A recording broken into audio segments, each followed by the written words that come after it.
Hello everyone and welcome back to another episode of WN Movie Talk Podcast. My name is Trev and I am your host for another episode of this film related podcast. I'm your only host. It's me on my own these days, you might have noticed. Formerly known as We Need to Talk About Movies podcast. I do wish we still had that name, to be honest. WN Movie Talk doesn't really do it for me. I keep thinking to scrap this podcast, start again, try another title. It's very slow going, this podcast. Since all the upheaval, since we swapped podcast providers and since Nath left, then Rob left, and then I find it hard to keep it constant. So I'm having a push at the moment. I'm trying to be more constant. Anyway, I'm rambling on, not even talking about films, just whittling on. This week's film is Cemetery Junction, written and directed by Ricky Gervais and Stephen Merchant of Office and Extras fame. I think that they just made Extras sort of after this. It was 2010 this movie came out. So back then I was a massive Ricky Gervais fan. I loved The Office. Still love The Office. I don't mind The American Office. I did enjoy that as well. I didn't like the first series because it was too close to the UK Office, and you know how it is when they're a bit close, you're like, oh, it's not quite the same. But the longer that series went on, the more I did enjoy it. It was a really good series. They went into a lot more depth with all the characters across the board, you know, to keep it going for that long. I guess they had to. There were some great characters in there. I sort of lost interest once Catherine Tate took over, but I cannot stomach Catherine Tate, so you won't get me reviewing Nana the movie or whatever the fuck it's called. Anyway, yeah, so Ricky Gervais made a big name for himself over in America. Then him and Stephen Merchant made the Extras sitcom, which was just brilliant. I mean, I just loved all those celebrities sending themselves up. Patrick Stewart, that was a good one. The one with Ross Kemp and Vinnie Jones was a good episode. And I mean, that was amazing, wasn't it? The BBC having all these A-list celebrities in this sitcom. The likes of Robert De Niro, Samuel L. Jackson. Did Johnny Depp turn up in that, or was that... Oh, no, actually, I think it was Life's Too Short, which was the one that they'd done with Warwick Davis, which was also brilliant. Yeah, I'm pretty sure it was, because I remember he was talking about the Golden Globes. Obviously, you know, Ricky Gervais absolutely roasting celebrities on the Golden Globes, and Johnny Depp was one of his victims, but still man enough to come up and, you know, take part in another one of his sitcoms. Johnny Depp, actually, we're talking about celebrities turning up in BBC sitcoms or sketch shows. He actually turned up in the very last series of the Fast Show, I seem to remember. What else did Ricky Gervais do? The first time I remember seeing Ricky Gervais was on the 11 o'clock show. He used to turn up as like a bit of a correspondent on there.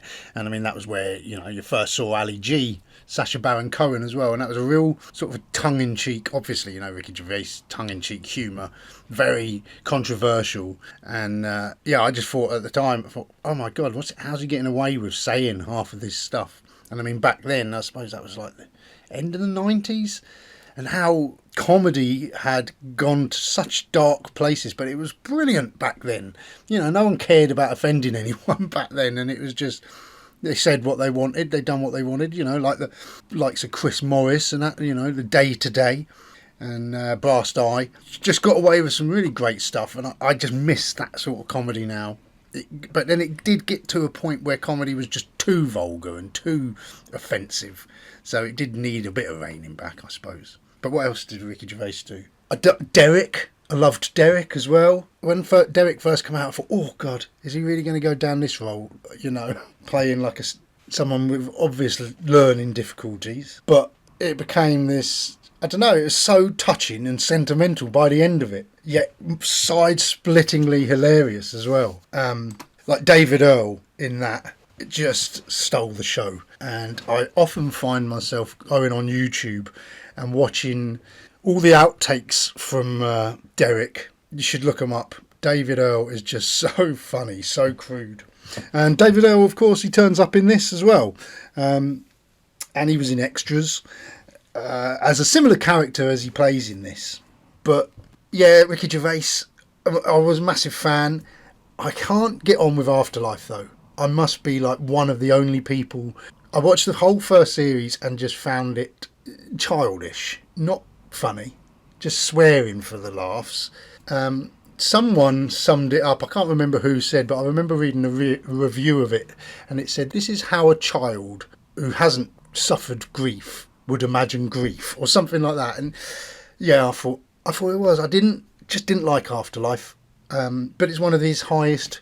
If you go on IMDb, it's one of his highest rated sitcoms. So many of you out there probably think it's great and probably think, what are you on about, Trev? I thought it was really good. I actually think Ricky Gervais is funnier when he's with Stephen Merchant. When they're together, maybe Stephen Merchant reins him in a bit. But when he revisited The Office and done the David Brent film, that was really disappointing. A lot of his films that he's done, like, I just thought they were sort of hit and miss. Whenever he turns up in another film, just in small roles, I always think he just seems out of place, like Night at the Museum and stuff like that.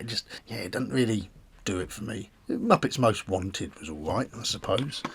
But yeah, we just watched the other week, we watched Starlight, and he turned up in that as well. And just almost a little bit cringy, just not quite a film star. But his stand-up, I can't fault his stand-up. I love his stand-up still now. I mean, he does sort of bang the woke drum a bit too much these days, doesn't he? But I do love it. You know, he's quite a sensible bloke. He's well educated. He has a good moral compass in so many ways. I just think he's great. I watched his stand-up live twice when he first came around as well. So I was a big fan. But yeah, he can be hit and miss. It's quite true. But yeah, this week it's Cemetery Junction. So, I'm not going to lie, I've recorded this twice, this podcast, so this is round 3. I watched it on the weekend. I had a flu, and I was really ill, and I couldn't sleep, and I got up about 3 in the morning and watched it, and I thought, yeah, you know what, I might do an episode of the podcast about this week, which is exactly what I did. So, yeah, I watched it. I took a few notes and then I sat and watched it again with the audio commentary on by Ricky Gervais and Stephen Merchant. That was quite insightful, quite funny, but it's a bit like their podcast, really. The Ricky Gervais show. You know, they're just hitting about, talking, laughing, but there was quite some informative bits. So there's some notes that might come up throughout the episode. But yeah, I haven't seen this film since it came out back in 2010. And it was quite surprising watching it going, oh, they're in it. Oh, they're in it. You know, I couldn't remember much about it. Couldn't remember the cast. I was surprised to see Felicity Jones there. Obviously made super famous from Rogue One. And that's ever since then. I've seen her in loads of things. I watched a film the other week with the kids called A Monster Calls, which looked like a bit of a fantasy sort of adventure. I don't know what it looked like. The cover, I didn't read the back, but I thought, you know, it might be quite good fun family film. Oh my God, it's a good film, but depressing, morbid. Don't watch it with your kids. They didn't know they didn't know how to take it. It's all about a little boy. Felicity Jones plays his mum, and she's dying of cancer. And he gets bullied at school, and he's having a real shit life of it. Sigourney Weaver plays his nan. He's got to go and live with her, and they don't get on. It's not that she doesn't like him. She's done parenting. She doesn't want children anymore. His dad doesn't want anything to do with him. And then he imagines this monster coming and helping him through things. And, you know, really, really good film. Felicity Jones was absolutely spellbinding in it. Really good. You know, brilliant performance. But really, really harrowing. Really sad. Really depressing. And, you know, it makes you think, oh my God, what a horrible thing to have to go to. Not just to lose your mum, but imagine being a single parent, knowing that you're going to pass away and leave your children, you know, leave your child alone in this world. That must be such a horrible, horrible thought. And it's very, very depressing film. And not a happy ending, but sort of more like talking about Afterlife. It was a more realistic version of grief than Afterlife was, you know.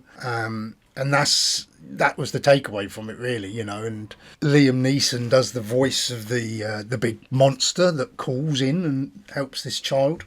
But yeah, really, it was well made.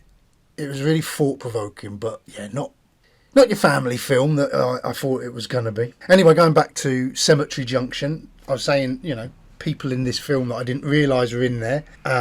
Julia Davis, hilarious comedian who wrote the very, very dark but very, very funny Nighty Night. Actually filmed the second season of that in Bude, where we sort of grew up. We used to go to Bude. We was only like 8 miles away from Bude. One of my mates actually got in the filming.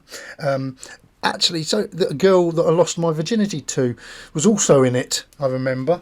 I must watch that again at some point, not just to see the girl I lost my virginity to. I'm not on about that, but really funny series. And then she also wrote another series called Camping, which is absolutely hilarious as well, which I keep wanting to watch that again. That had a really good sort of ensemble cast, and just a brilliant sitcom about this this dysfunctional family who meet, and just a really great sitcom. So she's quite dark. Matthew Goode, who I've seen in quite a few things, he turns up in this as well. Emily Watson, Ray Fiennes is in it, and Bern Gorman, who I've seen him in a load of things recently. I just watched, because I'm going through my 3D phase. I told you I'm going through my 3D phase. I watched Pacific Rim the other night, and he's in that. He's the sort of the one of the mad scientists in the lab. Pacific Rim was great fun, actually. He's also the priest in Beetlejuice. I thought he was really good in that. And I only recognise him from watching Game of Thrones, and he was like a real horrible, slimy little shit in that, wasn't he? So yeah, since I've seen that, I've seen him in quite a lot of things. Then there's like loads of people just popping up throughout this film. Obviously Ricky Gervais is in it as playing the dad, only a small part. He's not the main character, but gets some good lines. He plays him and Julia Davis, husband and wife, and then Anna Reid playing the gran. Some great scenes of the family in this, but I'll get more onto that later. Then Matthew Holness from Darth Marenghi's Dark Place, he turns up in this. He was also the IT guy in The Office. Ben Wilbond, who is like horrible histories and ghosts, he turns up in this as well. And it was a really quite an interesting movie. I quite enjoyed it. But we will discuss the movie directly, because first of all, I've asked a question of the week which related to this, and I asked which films best capture small town life and the urge to escape it, because that's basically what Cemetery Junction is, the crux of it. Living in this little town, the main character is a bit, he just wants to aspire to bigger and better things. So I've put that question out there, and it took a bit of a slow burn. So if I had recorded this on the weekend, I wouldn't have had any answers, to be honest. But I've got a few answers now. I've put it up on the Facebook page, WN Movie Talk Podcast, over at Facebook, and over on the YouTube channel in the community tab. I haven't done a YouTube video for a while, but I put it up over there anyway. Got a few answers over there, and then I also put it on a different Facebook group as well. I'm going to pick a different group each week to share my questions, just to sort of get a few more answers, but also to try and promote my podcast, really, because every little helps. Any way I can get more listeners over to the podcast, the better. So yeah, this week I asked it over on a movie talk site. That's funny. That's what my podcast is kind of called. So I put which movies best capture small town life and the urge to escape it. So we start over on that site. Anne Tran says Salem's Lot and 30 Days of Night. Yes, okay. I have not seen 30 Days of Night, but Salem's Lot I have seen a long time ago and read the book. But yeah, I suppose they are in a small town. The urge to escape something, to escape the vampires, I guess. Footloose, yeah, another small town movie. That was Himadri Guha. So Footloose, he says Footloose. Anthony Perner says, not that Sacramento is what you'd call a small town, but I still think Lady Bird fits this well. I'd say so, yeah. She's aspiring to better things in that, isn't she? That's a great film as well, yeah. Alex K says, I was going to say Star Wars because Tatooine looks very boring. That's a good answer. A lot of these answers actually are very left field, and some of the ones coming, but I like that. I like people thinking out of the box. So I'd say Star Wars, yeah, Tatooine is very boring. To which I replied, yeah, Tatooine is boring, which surprises me because every time they make a new series or a film, they always end up going back there. Sick of Tatooine in the Star Wars universe.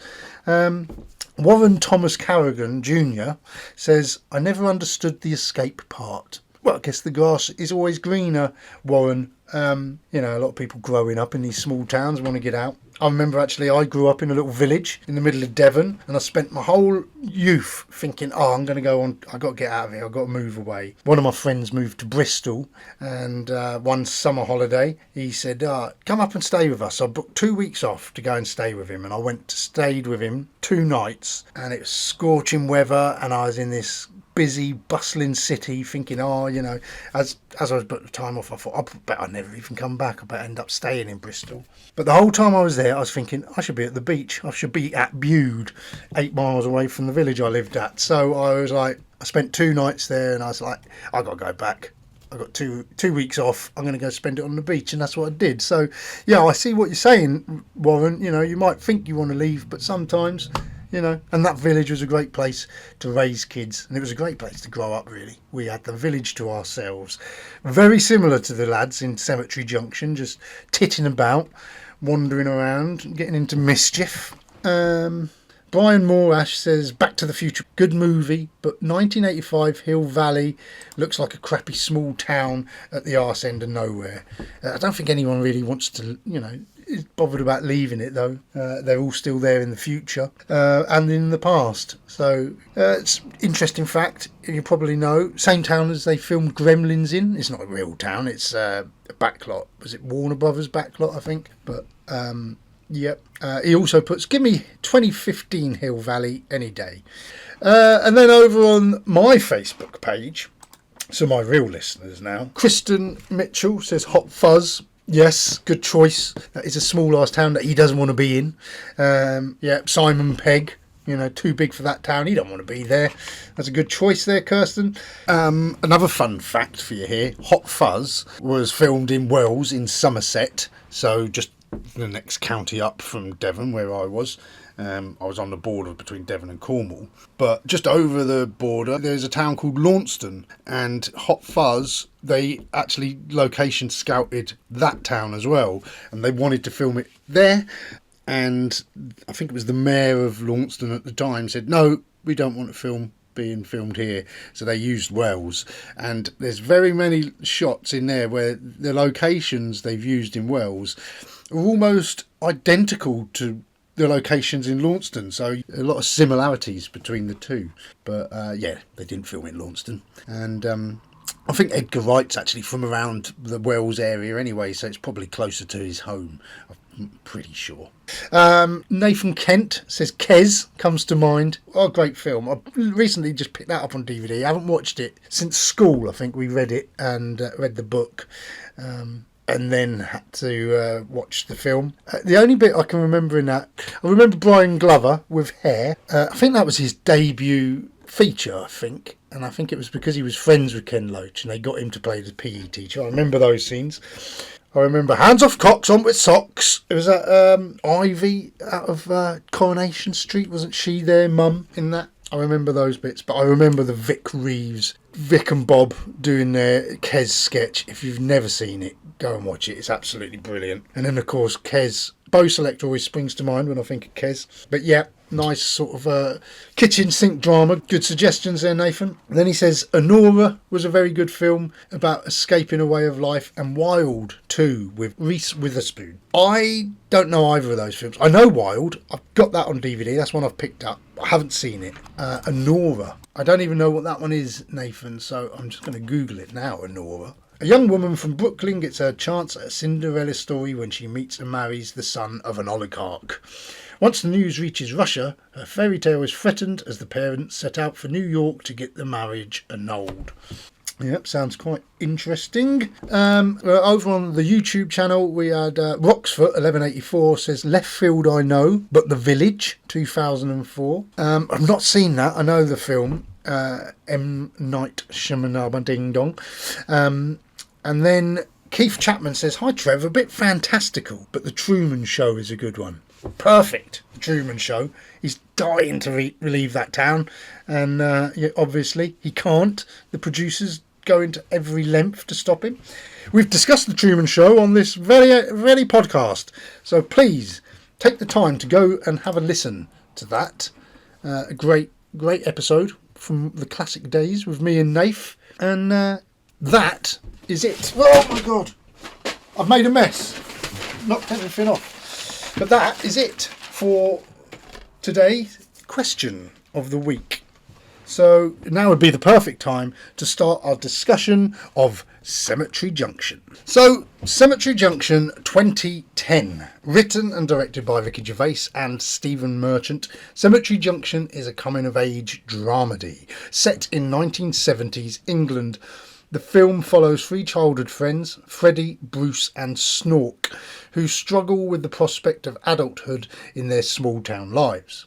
Freddie, Christian Cooke, aspires to break free from his working class background and build a better future, taking a job at a life insurance firm run by the ruthless Mr. Kendrick, Ray Fiennes. However, he soon finds himself drawn to his boss's daughter, Julie, Felicity Jones, who is engaged to the company's ambitious golden boy, Mike Ramsey, Matthew Goode. Meanwhile, Bruce, Tom Hughes, and Snork, Jack Doolan, deal with their own struggles, Bruce's anger towards his abusive father, and Snork's awkward search for love. As the three friends navigate love, ambition and rebellion, they must decide whether to conform to expectations or chase their dreams. So, we go through the characters first, I think. Christian Cooke plays Freddie Taylor, an ambitious young man who wants more from life than just his small town roots offer. I've not seen Christian Cooke in anything else, I don't think. But the casting in this I thought was absolutely superb. I thought the actors were all really great. This whole thing looks completely authentic. It's got that really great aesthetic, but I'll discuss more in a little while. So Christian Cooke is the lead character. On the cover, funnily enough, it's Tom Hughes who plays Bruce Pearson, who's the sort of the rebellious one, who is bang in the middle. So it looks like it's his story when you look at the cover. But I think that's just because he's a dashing young man and they wanted him front and foremost to try and get the women in, probably. But, Christian Cooke, he's still a handsome guy, I guess. But he's sort of a down-to-earth lad. He's got his head switched on, really, When we first meet him, he's applying for the job for the insurance salesman with Ray Fiennes. He's got the ambition. He wants to get out of this town. He realises that there's not a lot of prospects here. And he looks to Ray Fiennes, who's made a success of himself. He's one of the richest people in the town through his insurance company. He's built himself up. And so Freddie thinks, I can do this. I've got a bit about me. I'm not working in the factory with my dad and with my mates. I fancy doing something a bit more, And who can blame him? He makes that decision. He takes the initiative to go in and ask for the job, and he gets it. A little bit of brown nosing goes a long way. He knows how to say the right things to Ray Fiennes' character to, get him on board and increase his chances. But, as the story goes on, it's not as clear cut as that. It's still in a dead-end world if he gets that job. But there's the sort of the dilemma of the sort of the moral dilemma as well, because really, it's a cutthroat business. You see Matthew Goode as Mike and Ray Fiennes, they're not the nicest people and they're in it for the money.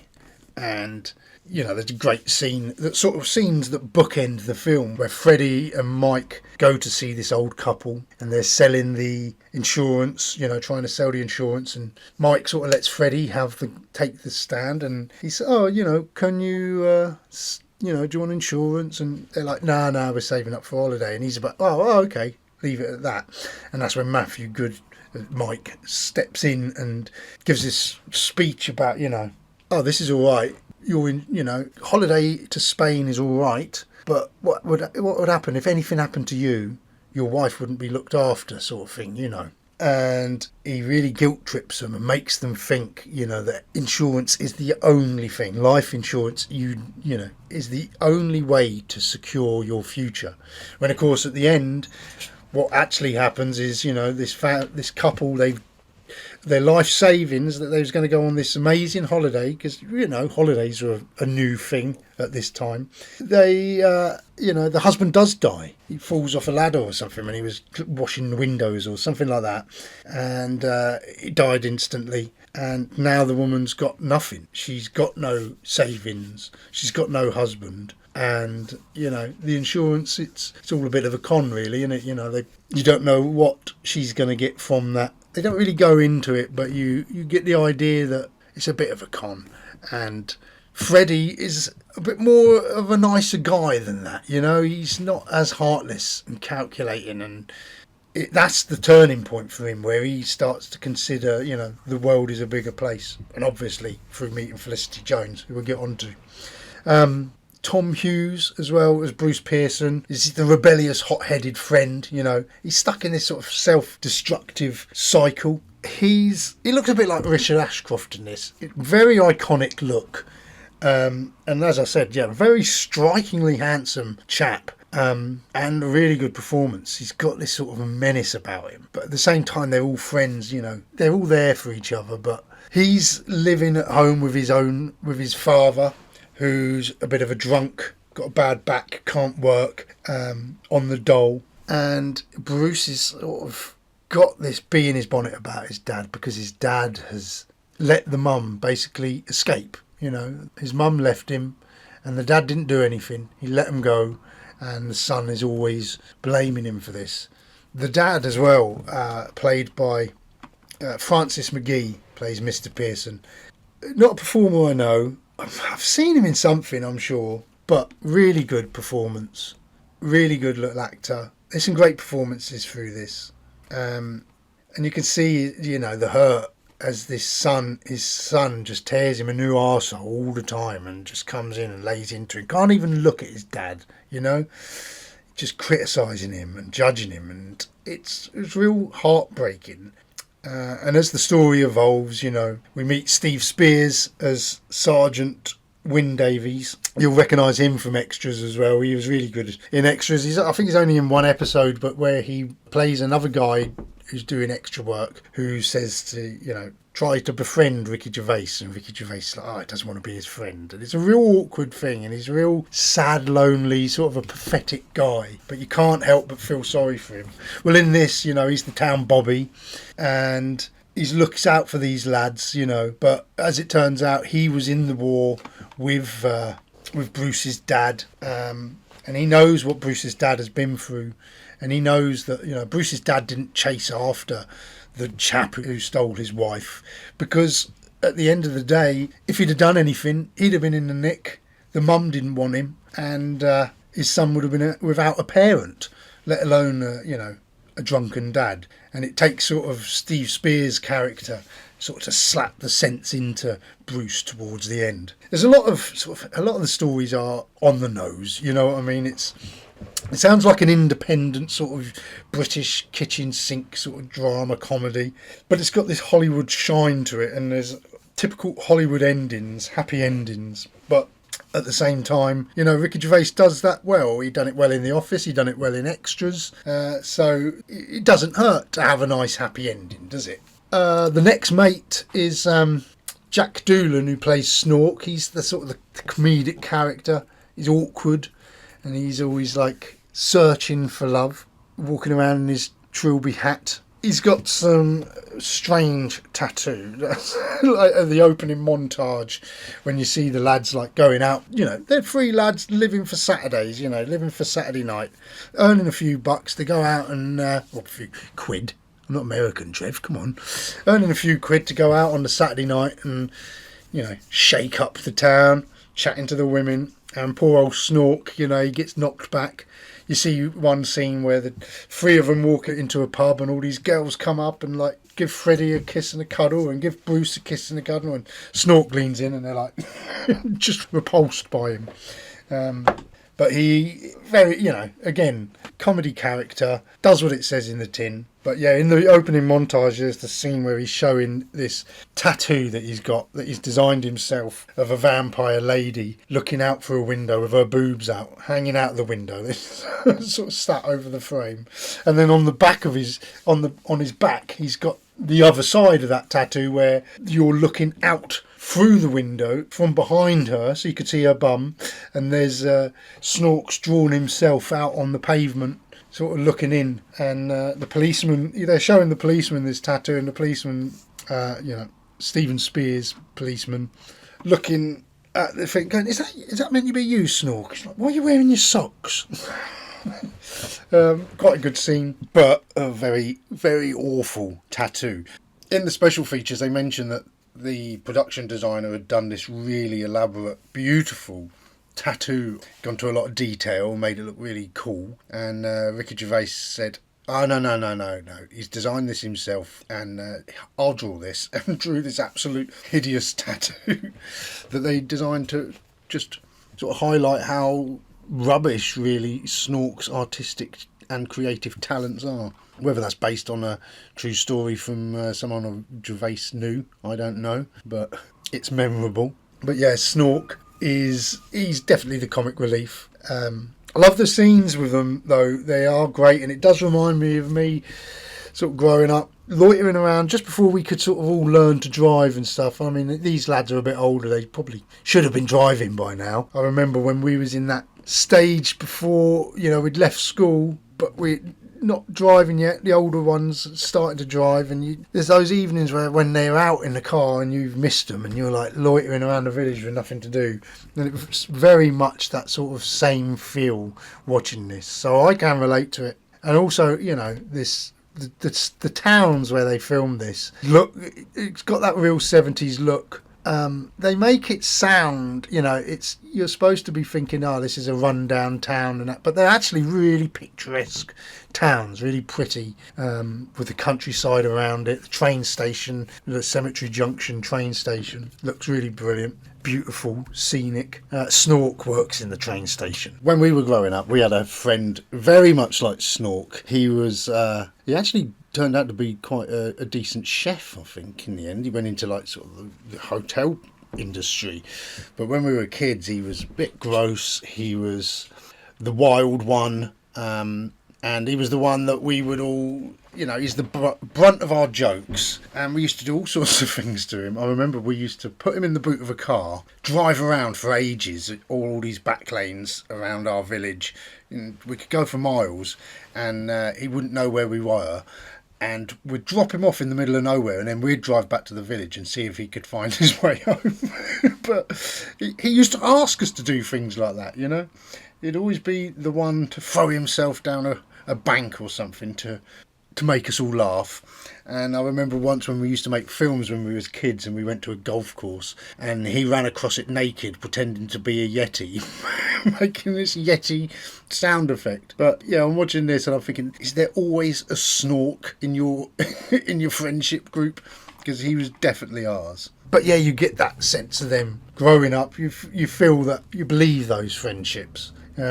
And I love the opening scene as well, where they, Freddie, he's all suited and booted. He's come back from work and he's wearing his suit. He's got leather shoes and a real leather satchel for work, briefcase.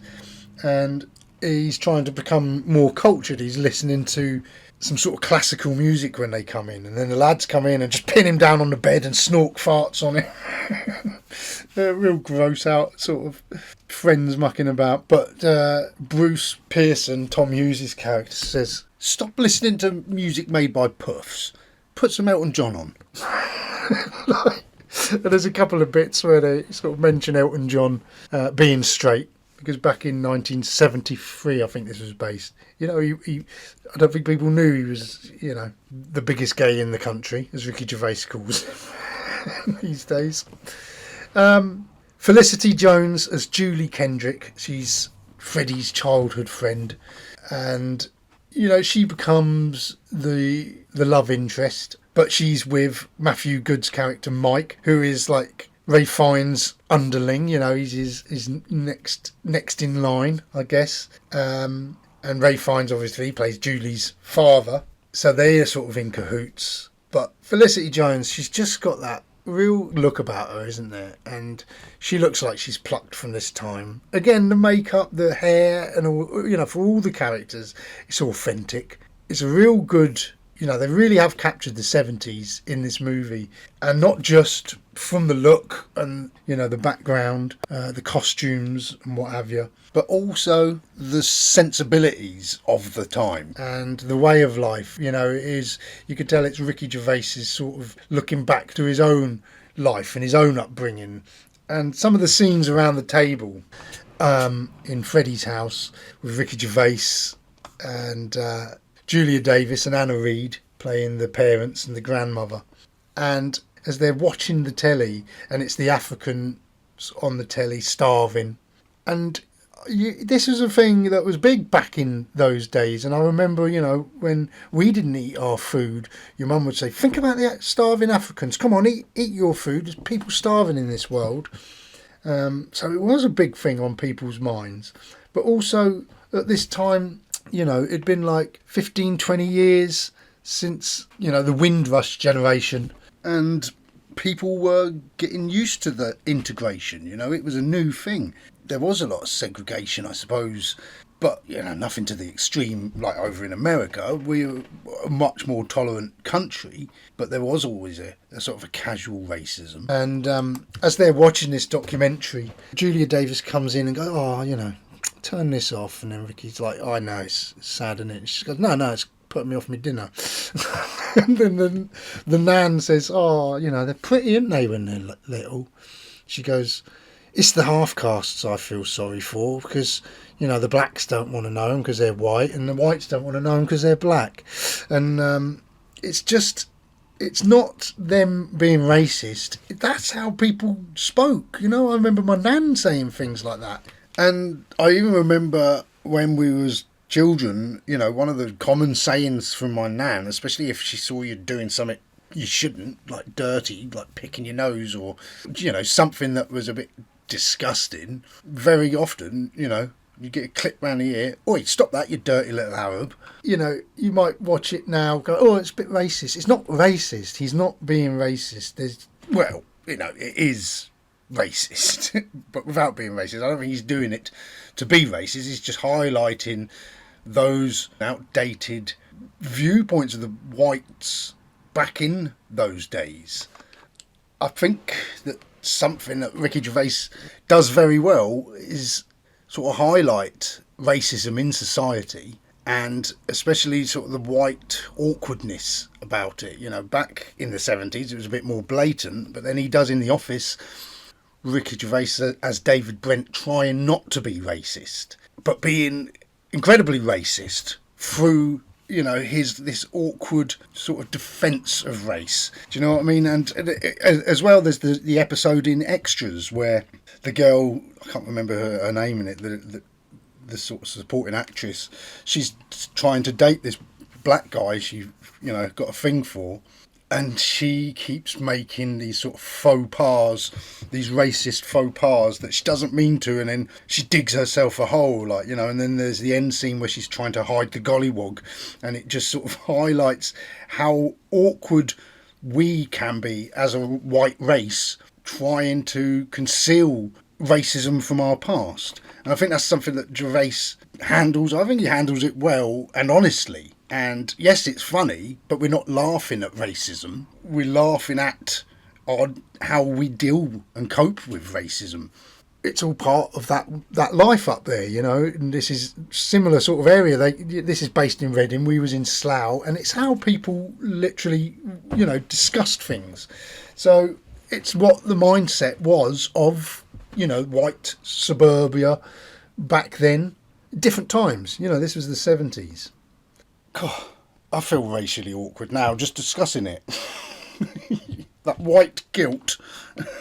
But yeah, there's some great banter between the family, and especially between the Gran and Ricky Gervais. she says, things like, I knew you wouldn't amount to nothing. And he's like, what do you mean amount to nothing? I've got 2 jobs. I've got my own business. She's like, window cleaning isn't a business. It's scrounging. But, his main job is the factory work. And you see him in there sort of linishing metal and things like that. Which is, the factory is the main job in this town. And, Bruce works there as well. So it's a, good reflection of those times.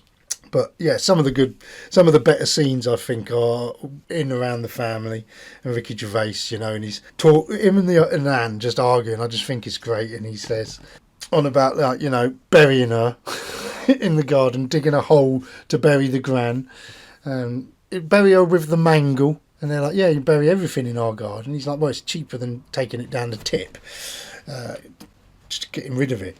So yeah, the other characters I guess are Ray Fiennes. And Emily Watson plays Mr. and Mrs. Kendrick, and Mike Ramsey is played by Matthew Goode. Obviously, Fiennes and Goode are sort of in cahoots. Mike is the salesman of the year at this company, and Ray Fiennes as well is the very sort of old-fashioned businessman. Got a very conservative sort of idea of life. He's built his own castle, and what goes on under his roof. His wife isn't allowed to have any life. She's there to be a mother to his daughter and, a cook to him. And Matthew Goode is being raised in the same sense. He wants Felicity to do, to be exactly the same. And it takes a while, Felicity doesn't always see it at first. But Emily Watson, it's a quiet, muted performance. But it's, she doesn't say a lot. She doesn't have a lot of lines. But Emily Watson, she's a fantastic actress, and it's what she doesn't say that brings the points home. She's what she says with her eyes and the way she looks. And there's scenes later on where they're at the winners' ball or whatever it was called, where they have this big gala, this big evening, bit of music on, loads of food, free drinks for the insurance company and all the staff. And it's there that she realises, that actually Freddie, he might not be as ambitious and as cultured as Mike, but he's more of a gentleman. He's concerned for Julie, and there's the scene where they're all sat around and Ray Fiennes is like, oh, where do you see yourself in 5 years' time? And they're all going around answering the question, and he skips over his daughter and not interested in what she wants to do in 5 years' time. And Freddie sort of says, oh, you miss Julie. And then, well, she's going to have kids. Isn't that obvious? She's going to have Mike's kids. And she'll be staying at home raising the kids. And then Freddie's like, well, I think she really likes photography. I think she'd like to travel and see the world and take photos. It's a very similar relationship to Dawn and Tim from The Office. He does love her as a person, and he sees her ambition, and he's willing to let her evolve and do the things she wants to do. Whereas, Ray Fiennes and Mike, they even conspire and say, you got to nip that in the bud. Ray Fiennes says, about his own daughter to his son-in-law, to his future son-in-law, his prospective son-in-law. She's got to be at home raising your kids. Don't let her have any ambition. And Freddie overhears this. It's very similar to the story with, as I said, Tim and Dawn, where Dawn's boyfriend works in the factory. He's a complete prick. And, he'll belittle Dawn in front of him and tells her to give up the art because it's not a real job and things. And, in the end, in that Christmas special, it's Tim goes out of his way to make sure that he's her secret Santa and gives her the picture of him with some paints and says, don't give up your dreams. And that's what makes her realise.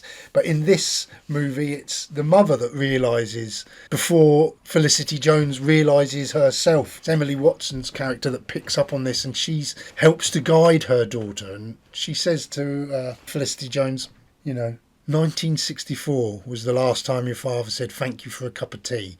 And and then at the end there's the scene where she takes the mug over, she's about to give the cup of tea to Mike at the breakfast table, and then Felicity Jones takes it off of him and puts it down, and there you go, like, you know, and he doesn't even look up, doesn't even say thank you. So she realises then what her mum's saying, and you know, that's when she decides, you know, they help each other.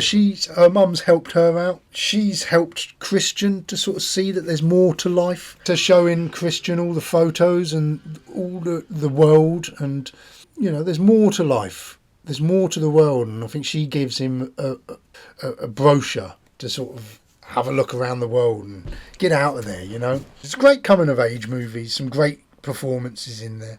The two policemen as well, I think, are really good. They feature more heavily in the opening scenes, especially Bern Gorman's character. He's a small town, uppity little policeman, you know, and he's always trying to keep on at the three lads, especially Bruce. He doesn't like him. They all end up in the lockup each, you know, and you can tell when Steve Spears' character goes in and releases them on a Saturday morning, and you can tell this is probably quite a sort of a normal routine. But it's this Bern Gorman's character, Sergeant Davies, he's a bit of an arsehole, really, you know, and you can tell he's on at them, and he's probably only a couple of years older than them. This is what Ricky Gervais said in the special features. He's probably older than them, probably was a bit of a dick at school and wants to get his own back for being, you know, picked on, for being a dick. So the best place to go is to become a policeman so he can enforce the law. But it doesn't really work. Bruce gets arrested for wiping paint in his face, trying to brush his teeth because he says his breath smells of dog shit. You know, he has no authority, even though he is a policeman and he does bang them up. They don't care. they don't like him in the slightest. So it's not as laugh out loud funny as The Office or Extras or any of the sitcoms, but it's a nice film. It's a sort of a tender, slow paced sort of film. I think the beginning half is better than the second. It does slow, and it's a bit more, as I said, on the nose towards the end, and everything's a bit more obvious. But, you know, it does highlight a lot of the sort of those things that you do think about when you are growing up in these little towns, and you think, there's more to life than this. I can do better than this. And we've all been there, and I've been there. You know, I was going to be a famous film director when I got older, but I didn't quite have that ambition enough to actually get me there. I went to college, but I quit because all my mates were working, and they was all flush with cash, and I was skint, so I quit college just because you wanted that couple of quid. And then you end up in a dead-end job, and you think, what the fuck am I doing here? You know, things are different now. I've got my own business now. I'm more like Ray Fiennes. I didn't really talk about Ray Fiennes' character in this because he's great. He gives a great performance. Reminds me a bit of Leonard Rossiter, actually, from Reggie Perrin especially. Okay, so Reggie Perrin obviously has got a lot more issues and he's a lot more manic and zany, but there's something about Ray Fiennes' appearance. I think he'd have probably made a good Reggie Perrin, better than Martin Clunes when they did bring the series back. They remade it with Martin Clunes. I didn't really think it was that great. I do like Martin Clunes, but it just went that sort of cheesy BBC sitcom again. I've just watched recently all the original Reggie Perrins. I don't know if you ever watched that, The Fall and Rise of Reggie Perrin. It's a great premise, but it's just silly. It's that made of that time, sort of similar sort of time, the 70s. It was brought out, and very sort of sexist, misogynistic sort of humour, very camp in places, a bit silly. But Leonard Rossiter does give a great performance. It's an early look at sort of men, you know, having midlife crisis and breakdowns. But I think if they ever made it again with Ray Fiennes as that character, would be great. But make it a bit more serious. I think you could make more of a serious comedy drama out of it, because the remake just was a bit corny. Anyway, I'm rambling on about that now. But yeah, there's a great scene in this where Ray Fiennes, at the meal, gets up to give the speech, and he's welcoming all the new lads, and then he says farewell to the old guy who's retiring, and, you know, he can barely remember his name. He's not concerned about him at all, and he gives him this glass bowl, and he's like, hey, you know, we've sent the girl down to get you this for your retirement. The one we wanted to buy wasn't in stock, so you've got a more expensive one. And then he says, is it diamond? And then, oh no, it's cut glass. But he sort of gives this speech, and the speech is great. And it really highlights, how much of an arsehole he is and how he doesn't really care about his minions, but he's just doing all this just for the sake of it, These people who work for him all their life, they're just another cog in his machinations, helping to generate him as much money as he can. And he's very dismissive of this bloke as he gives the speech. And you really feel for him, this chap. He's got this great face, which just, I'm not sort of interested, I'm not convinced that I want to retire. I don't feel I've done anything with my life, Another example and another thing that highlights to Freddie, that, God, I'm joining this company. That could be me. I could give 30 years of my life to this firm and all I'm going to get at the end of it is a bowl. Another reason to get out of there. Ray Fiennes in this is very condescending. He's controlling. He's got this rigidness about him where, it's almost authoritarian. And he represents the old school, the old conservative values of those times. It's all discipline, tradition, the idea that hard work should be rewarded with sort of stability, not ambition, He looks down on those who don't conform to his own worldview. But yeah, he's manipulative as well. He's trying to dictate his own daughter's future by pushing her into a marriage with someone, who he considers his golden boy. He's a real sort of symbol of the establishment, I guess. He symbolises, that generational divide. And he believes, young men should work, they should provide, but there's no dreams beyond their own aspirations. He thinks that everyone should be grateful for their jobs, and not dream. And it's, everything he sort of represents in this film is the opposite of what, as a society, went on to believe, and to realise that there is more to life. If you want to do it, you can do it. Why settle for less when you can achieve whatever you want? Why should a woman stay at home in the house, And he gets it in the end when his daughter's packed and ready to leave, and he's like, "Where are you going?" The mum steps in then, and "I'll talk to you later." He goes, "Well, I want to know now in my own house." And the mum again, "I'll tell you later." So he gets that moment of defeat, when Julie and the wife, they stand up to him, and they show that, it shows that his rigid worldview is beginning to crumble around him. But yeah, Fiennes in this role, he really does play it with real cold precision. He's intimidating, but he's painfully realistic. It really is a realistic portrayal of this sort of generation. He's a man who's clinging to the past, when the world around him it's changing and there's nothing he can do to stop it. Before we move away from characters, I guess just to mention David Earl's character in this again. He's all over Gervais's stuff, isn't he now? He's in Extras.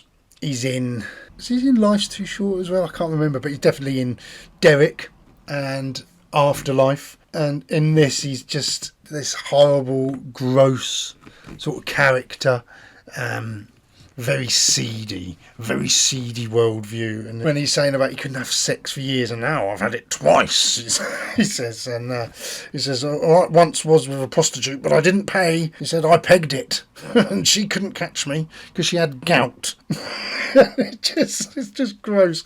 But he's really good at those sort of horrible characters, and that's what I'm saying. The outtakes from Derek are just brilliant, and every take he says something else, but he's cruder, and Ricky Gervais is just dying with laughter, and you don't know how they ever got the thing made, but really horrible, really great. There's actually a David Earl film that I own that I haven't watched called Brian and Charles, I think. Yeah, Brian and Charles, and it's David Earl builds a robot. I don't know why I haven't watched it yet. I've had it for about a year. He's a lonely inventor in rural Wales who spends days building quirky, unconventional contraptions that seldom work. Undeterred by his lack of success, he soon attempts his biggest project yet. Using a washing machine and various spare parts, he invents Charles, an artificial intelligence robot that learns English from a dictionary and has an obsession with cabbages. Now, he's written this, and yeah, I think I need to watch it. I might watch that next. Don't know if I'll review it on here yet. I don't know. But yeah, definitely one to watch. But yeah, David Earl, he's not in many scenes, but when he's in it, he does steal the scenes he's in. He is good. Just something great about him. But then I've seen him in The Cockfields, which is a BBC sitcom written by Joe Wilkinson and David Earl. They wrote it together. And I thought, this will be like surreal, but it's actually a really good, down-to-earth sitcom as well. And I watched that recently, and I lost my mum last year, and watching this and just his relationship with his parents. Joe Wilkinson's basically bringing a girlfriend home to meet his parents and spend a week with his parents, and they're like at that age where they're awkward and very set in their ways. And the mum in it. She's the same woman who plays the mum out of the royal family. It was like watching a home video, this sitcom, and I thought it was so down to earth. I really did enjoy it. Not what I was expecting from Joe Wilkinson or David Earl, but he appears in that as one of the neighbours, and he's only got a small role in that. But they're very serious in the roles, both him and Joe Wilkinson. Really good performances, and I just thought that was a great little sitcom as well. It looked nice and down to earth. So I was saying earlier about Emily Watson, what she doesn't say in her performance, her giving some great performances with her eyes and reflections, and you get the idea that what she's thinking in the background. To be honest, the whole cast are great at this. The three young lads who play the main characters are all really great at this. They bring a lot to their performances. Some very nuanced performances in this movie. And a lot of sort of them discussing things and then, nodding or a look or a glance. Very nuanced. Just these slight little things that say so much. And I thought the whole film was a bit like that. There's some great stuff.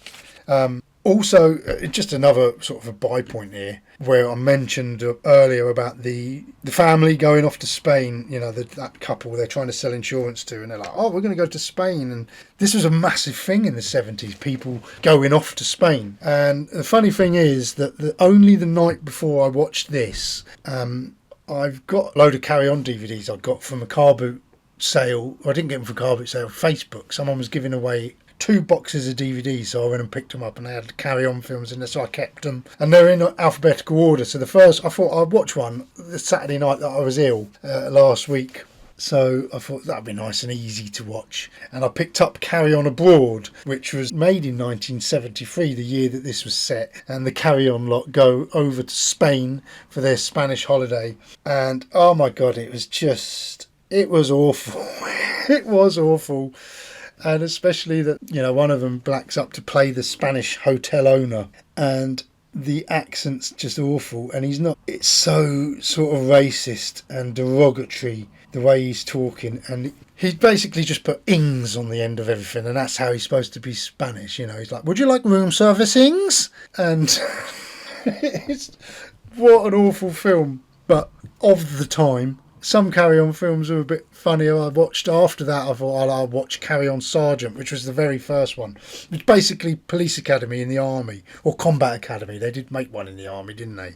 But it's basically that, really. Bob Monkhouse is the main guy, really young in that. Yeah, the Carry On films, I think I'm going to watch a few more. I'm taking notes. I think I'm just not going to do them a film at a time, but maybe just discuss those in a broader sense, perhaps. But yeah, you got that sense of the Brits now conquering Spain, going over to Spain to see what it's all about, and you can imagine it's like this little Britain over in Spain where they're just, it's how it went, innit? We go over there and sort of act yobbish and take Britain with us, and drinking British tea and wanting a British breakfast, not trying the food, not trying the cultures. But yeah, that Carry On film as well, basically the moral of that, the takeaway from that was like, cheat on your wife and then your marriage would be better.